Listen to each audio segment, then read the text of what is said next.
Yo, yo, yo, yo, yo, yo, yo, yo. It's your boy Miles Cunningham, Mr. Lucario, the bad boy of the dating game, Rashidi Lucario from RKT Appraisals, and Kayleen Smith from RKT Appraisals. You guys know what this is. This is the money game show. We're gonna talk about that money shit. But I just want to start the show because I saw this shit this week, and it's frustrating when you a nigga that know shit. Because you be saying shit like months and years before other niggas say it, but shit become viral when other niggas say it. Right. So since the clip went viral, I'm gonna just play the clip that other niggas liked because niggas ain't nobody clipped when I said it. You know what I'm saying? Ain't nobody clip it and put it on TikTok when I said it. So fuck it. I'm gonna let other niggas see what everybody else is saying because I guess other niggas is more impactful than when I say it because I'm just a loudmouth Jamaican and it ain't nothing over here. It's bullshit over here. You feel me? Right. So this is like a TikTok from my man Titus Ellis Smith.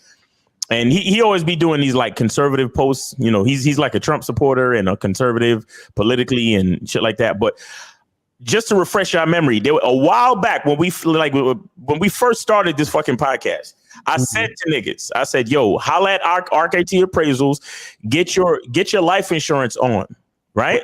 Because the reason why Black lives don't matter is because Black lives are not worth shit. Black lives have no value put on it. Right. To put value on a Black life. A good way to put value on a Black life is to get a life insurance policy. Because I said this word for word. I said, I guarantee you, if they started killing niggas in the street with $1 million policies on their life, the insurance companies would holler at the police departments and be like, yo, stop killing niggas in the street because I don't want to be paying this fucking money all the time. And that's when Black lives would begin to matter. Right. You understand what I'm saying? So I'm gonna play the clip. You understand? And we'll see how it goes. Here we go. One thing that you could tell Black people as a race, what would you say? Interesting. Ready for this? If every Black person got life insurance, like $200,000, $300,000, $400,000 policy, okay, like every Black person, there would never be another wrongful death by like any cop, any lawmaker, any person of any sort of power that wouldn't get prosecuted to the full extent of the law. Insurance companies hate having to pay. I think he's onto something. They have the best fucking lawyers. He's onto something, guys. The fucking world. 5 people. There's one. Okay, there you go. That's facts. There it fucking go. All right. And like I said, this is something that we said months ago. How long we been doing this shit? About a year? Right. I remember we said that shit like super early. And I was making a joke. I was like, Black lives don't fucking matter. I was laughing and joking and shit. And the reason why Black lives don't matter is that ain't no policies attached to a Black life. Right.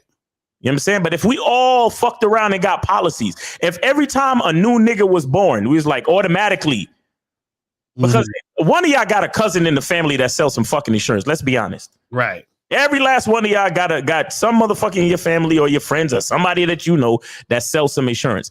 Get them on a policy though. Right. Make sure your Black life matters. Because these insurance, Geico, as big as Geico is, if Geico got a Prudential, Allstate, if they got to start paying out these fucking insurance policies for these cops shooting niggas in the street wrongfully, or because a Karen called the cops on you for barbecuing, some dumb shit like that, trust me, shit is going to change. Right. Shit will change. And this man just said it. You understand? And this is a white man telling you. So maybe I might take it more seriously. Maybe I might call RKT Appraisals and holler at Kaleem or Rashidi for a policy. Right. And like I said, if anybody under the sound of my voice, if you are in your 20s, if you ain't hit 30 yet, your policy is going to be cheaper than shit. Right. Your policy is going to be cheap as shit. And these policies have cash value. So the money that you invest, You can money that you invest is still your money. And on top of that, when when it's time for you to pass, there will be a death benefit pot of money that will be left over to your family. Right. You understand? And this is what will make your life literally matter. This is what will put value on your fucking life. Get your paperwork in order, man. Call RKT Appraisals and get it going, man. Let me put this banner up real quick too, so y'all can see the phone number while we going through. All right, guys, call 973-420-5028 or go to rktappraisals.com. RKT Appraisals with an S.com. All right. So yeah, that's it, man. But we gonna get to the actual topic today, which is a mediocre mindset is costing you more than you think. And Rashidi was the one that came up with the topic. So I'm gonna let Rashidi talk about that real quick. Yeah, man. I mean, just like the topic said, mediocre mindset it's not going to really help you. What does that mean? A lot of times people have the mindset that, they just want to be average and settling for being average. Most times you hear people say, like, whenever you're going for a job, like, what does the average person make doing this job? What's the average? But the truth is, why would you ever want to be just average?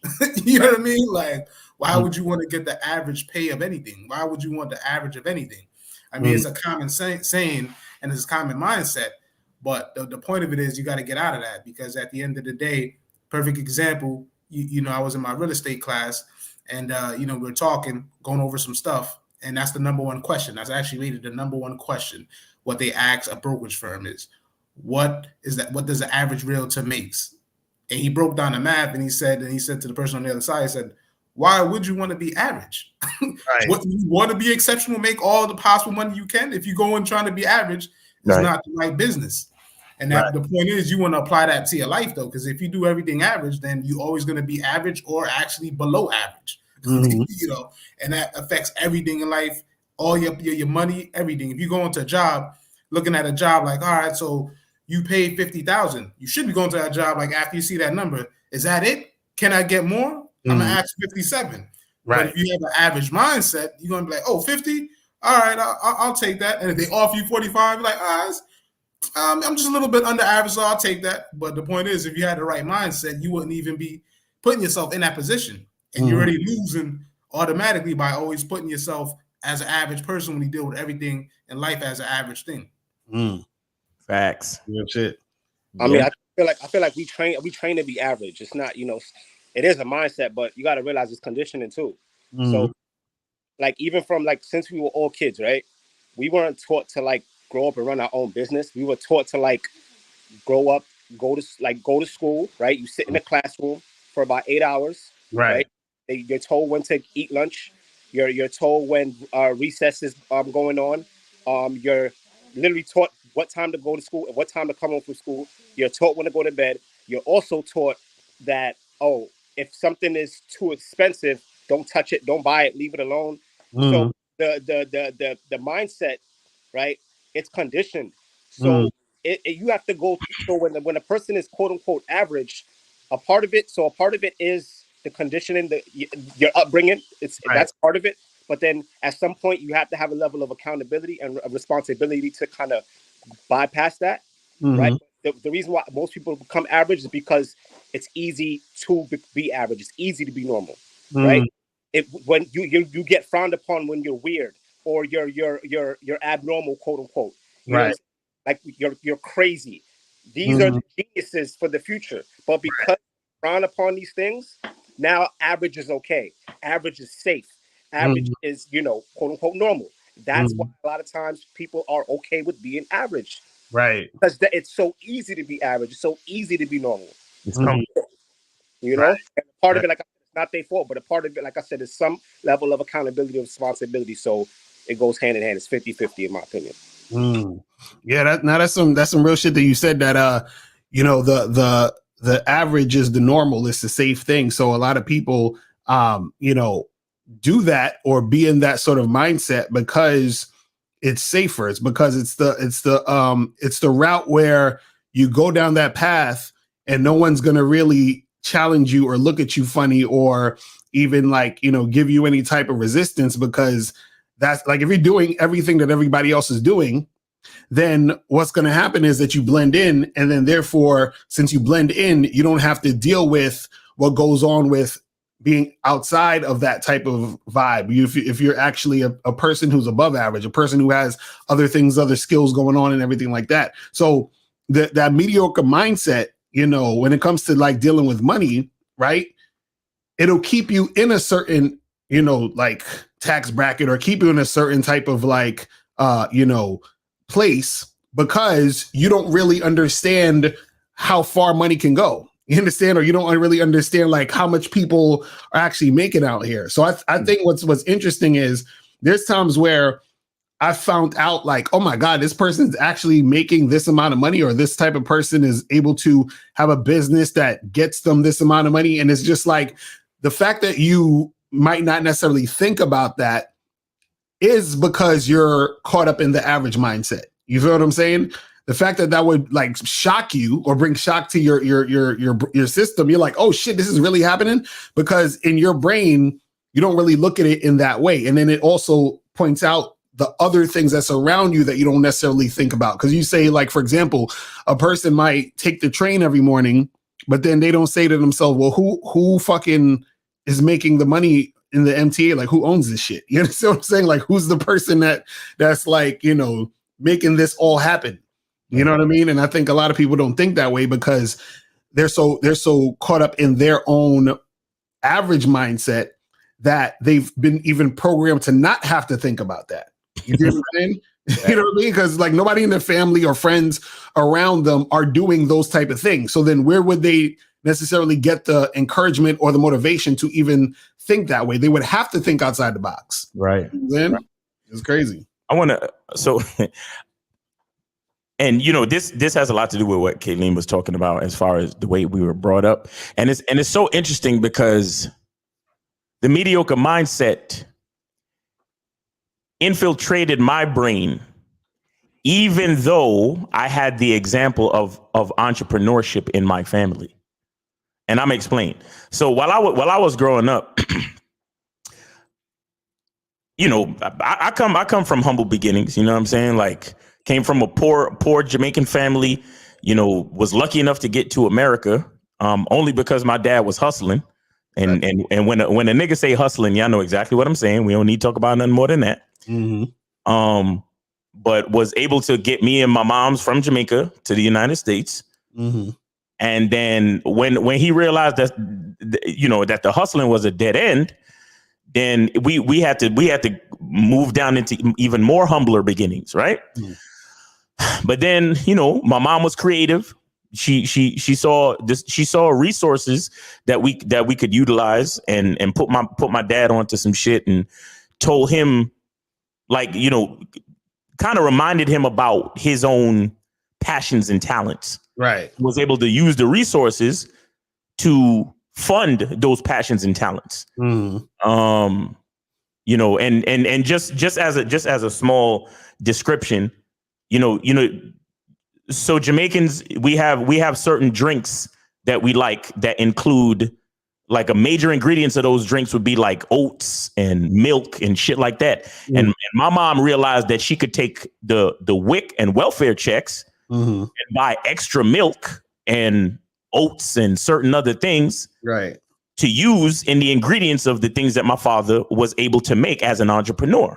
Right. However, so we're still in our humble beginnings, but we using the, like I said, we getting the WIC checks because we're in the humble beginnings. Mm. And what I saw was everything from the struggle to the success. Mm-hmm. You understand? And even during the success, even though we were successful or getting there, I still saw a struggle. Right. Because it takes a strong mind to want to go outside of mediocre. It takes a strong mind to want to be outside of average. It takes confidence and courage to deal, like, for, you know, bottom line is there's a difference between a worker and a boss. Mm-hmm. Because when you're the worker, you just got to punch in 9 to 5, go to fuck home, get your check, and that's it. That's right. Where your responsibility ends. Mm-hmm. As a boss, you're responsible 24/7. Right. You understand? And I saw my dad busting his ass and my mom, helping him busting her ass, and the arguments and the problems and the this and the that. And I'm watching all this shit. And you know what I said to myself? I said, I'm going to get a degree and I'm going to get a job. I just want to work for somebody. I don't want to deal with all this bullshit. Right. Even when I saw that we went from a 1-bedroom apartment to a 2-bedroom apartment to a 4-bedroom, 2-family house. Even though I saw all of that, I still was like, nah, I ain't trying to deal with all this stress and all this bullshit, bro. Right. You see what I'm saying? I mean, we went from a old beat up van to my dad got himself a 10-cylinder Ford van, right? And a fucking fleet of delivery trucks. Trust me, I saw all of this. Right. And I still was like, nah. I'm trying to be me. I'm trying to be an average nigga, get me an average job, make my $60,000, $70,000 a year, and go home where it's stress free. Right. But again, when I went on that path, and then I went to college, and I realized I'm not like these niggas. Right. Because I didn't like the way my professor was talking to me. I'll be honest. Like some of my college professors, I straight up didn't like the way they was fucking talking to me, bro. You understand? And then I still went into the corporate world, and I noticed every job I got, after a while, I didn't like the way niggas was talking to me. Right. And I realized, nah, that entrepreneur is inside you, bro. Like there's nothing more than you like. The truth is the truth is the truth. And I realized I quit every job, and I all of my decisions led me to the point where I'm at now, where I'm making my own money, signing my own checks. You understand what I'm saying? Doing what I got to do, not answering to anybody. So the reason why I gave you that whole story was to say that in the way I saw an example of the extraordinary mindset. Right. However, the extraordinary mindset requires responsibility. It requires courage. It requires confidence. Right. You understand? But see, the extraordinary mindset, meaning the entrepreneurial mindset, allows you to make as much money as you want. Not as much money as the company is willing to give you for the job, or the market value, which would be the mediocre average. Right. When you write your own checks, when you make the money you want, you can make as much money as you want. But again, you have to take with that all the responsibility that comes with that. You understand what I'm saying? So it's something to understand. And this is why most people fall under the mediocre mindset. Most people want to be workers. Most people want to just do the 9 to 5 and wash their hands of the responsibility at the end of the day. They don't want to be focused on what the boss is focused on. You understand? The boss is focused on a lot. So everybody can't be a boss. And that's cool, because as a boss, I need people to work for me. Right. You understand? So I'm cool with that. You understand? But at the same time, we need to understand what it really means to be stuck in the mediocre mindset, and what it means to be willing to go above the average. You understand? When you go above the average, there's also a cost that comes with it. And the second point I want to make too, in general, is that, it brings me back to this saying that being cheap can get expensive. And what I mean by that is, even as an entrepreneur, right? So now, first I made the comparison between the average person, the mediocre, quote unquote mediocre, not to diss anybody that got a 9 to 5, but y'all know what it is. The mediocre compared to the extraordinary, or the 9 to 5 worker compared to the entrepreneur. Right. I made that comparison, but now I'm making a comparison between the two different types of entrepreneurs: the mediocre entrepreneur and the extraordinary entrepreneur. Now, and I just said that sometimes it can be being cheap can be very expensive. And what I mean by that is this: the mediocre entrepreneur,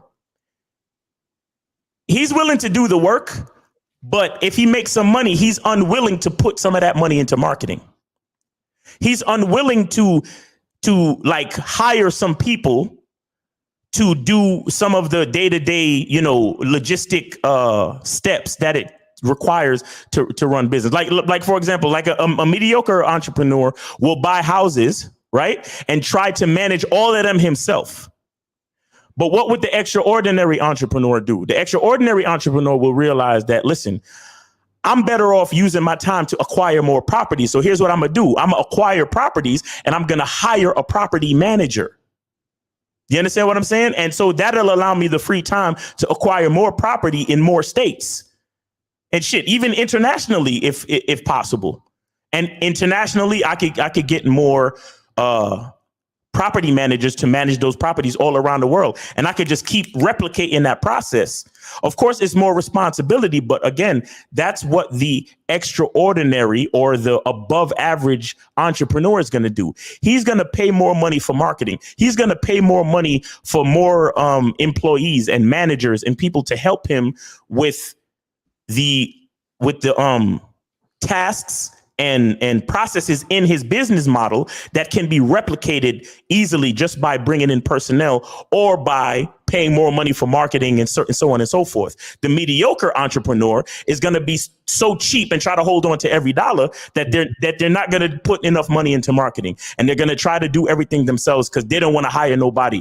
They want to be the marketing person. They want to design the logo. They want to deliver the products. They want to fucking answer the phones. They want to send the emails. They want to do every fucking thing because they don't want to spread the money out because they're so mediocre in their mindset because they don't realize that when you let money work for you, you can multiply and replicate.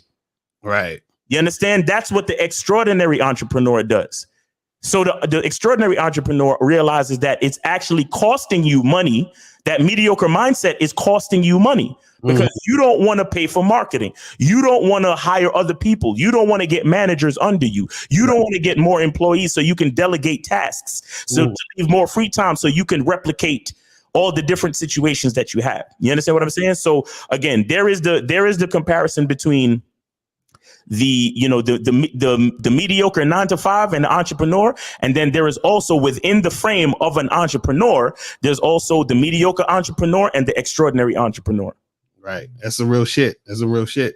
Man. Go ahead, Billy. I just want to add to that really, really quick, right?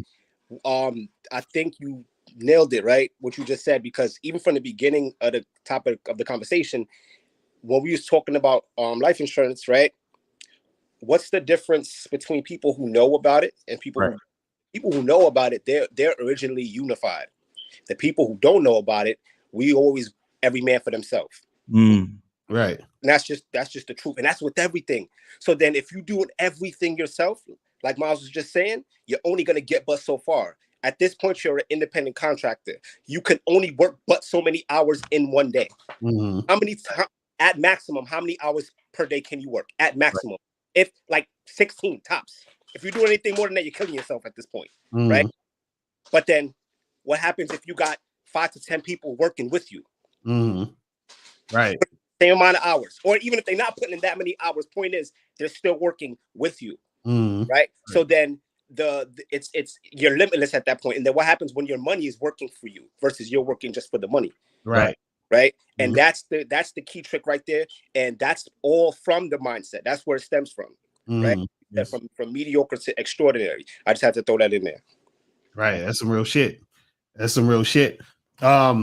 So anything else y'all wanted to add as far as like, what do you think people can do to, I say this, what do you think people can do to get out that mindset? You know what I'm saying? Like, what are some steps that y'all think these guys could take or these people could take to make that happen? I mean, the real first baby steps is really just reflecting on your life. You know what I mean? And everything that you do that's normal or you think that's normal or average, just try to get out of that. You know what I mean? Literally, like, look at your job. I've been working here 5 years. Right. I probably want to try something else outside of the box. You know what I mean? Go above and beyond. Try a different type of job. Or if you're going to stay in the same type of job, try to get some more money somewhere else so you're not averaging what you're averaging right now. Right. Move companies. You got to do little things like that. I mean, it's just little simple things. I mean, just to even test the theory, if you always on average take a certain route to a certain place, take a different route just to switch it up. just literally little things that you do every day. Just stop, think, and reflect on what you do and try something different. You know what I mean? And see what the results are. And you'll find yourself doing different things and different results. Because if you look at it, like if the average person goes a certain route every day, then that's all they see. So for example, you know, we all grew up in New York City. So if you took the same route when you got out of class to get to the building, to get to your other class every single day, you saw those same people. But literally for me, I went to a high school in the Bronx with 4,000 people in Kennedy. Like if I changed the route on where I went to my other class, I literally would meet a whole set of new people. So the whole point is that you just literally got to change what you do every day. It's easy and it's convenient, but break that cycle. And once you actually break that cycle, it's going to encourage you to break other cycles, which will naturally put you outside of average, and you're not averaging anything. And you're just actually seeing what all this produces for you. Right. That's facts. What I would say is that practice just not doing things by yourself, and what that may be. Right. Once you condition your brain to realize that nothing is done on your own, or anything like significant can't be done on your own, you'll start to understand that you need a team regardless. Like 4 of us on here, Mr. Locario, Miles, you guys work together. Me and Rashidi work together. Our businesses can't thrive on their own. Right. And do okay, but it's only going to get but so far. And so what I mean by that, like literally anything, I don't care what it is. You go to the supermarket, bring somebody with you. You it's the weekend, and you know you want to have a barbecue. You know what I'm saying? Invite a couple people over, and like instruct a couple of people to bring some things with them. Right? Bring your own bottle, whatever. Right? Right. It's 420. Tell them to bring the rollers and everything. Right? Right. But point is that you're engaging with other people, knowing that something that you want to happen can't be done by yourself. Right. Because that's where it starts off. Like I said earlier, that's the reason why people are where they at and things are happening the way they're happening, because they feel that it needs to be done by themselves. Right. Think about it. What they say, two's company, three's a crowd. When people have just the company, you at minimum you need 2 people. Right.